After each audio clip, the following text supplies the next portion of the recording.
لمصلحة المنتخب السوداني. تلعب عرضية المحاولة داخل منطقة الجزاء، الضربة كموجودة على الطائرة.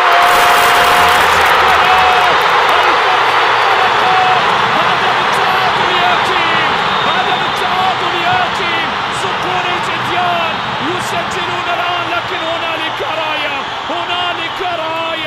راية وتسلل في اللقطة الماضية. عبد الرحمن الجاسم مع مساعديه يحتسب الآن ضربة حرة غير مباشرة.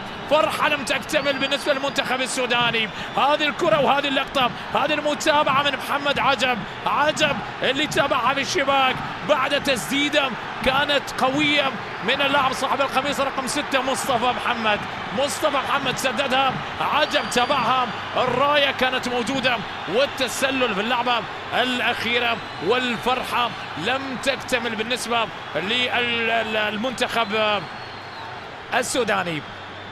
فرحة لم تكتمل للمنتخب السوداني. هذه الكرة والتسديدة والمتابعة كانت من عجب في اللقطة الأخيرة. لا، ما كانت من عجب، كانت من محمد حيدر. لذلك الآن تشيكين جول، لسه يتأكدون من القرار ماذا راح يشوف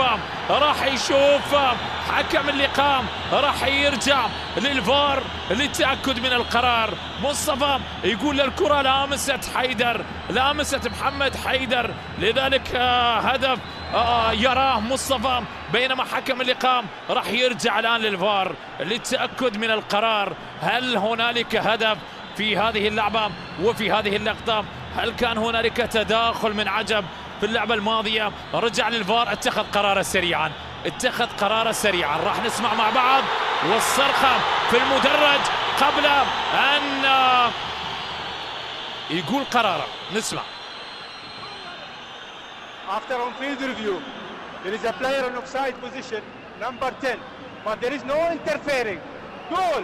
نعم، هدف صقور الجنتيان. يفرحون الآن، فرحة للمدرج السوداني، فرحة للجماهير السودانية بهدف التعادل. عاد المنتخب السوداني.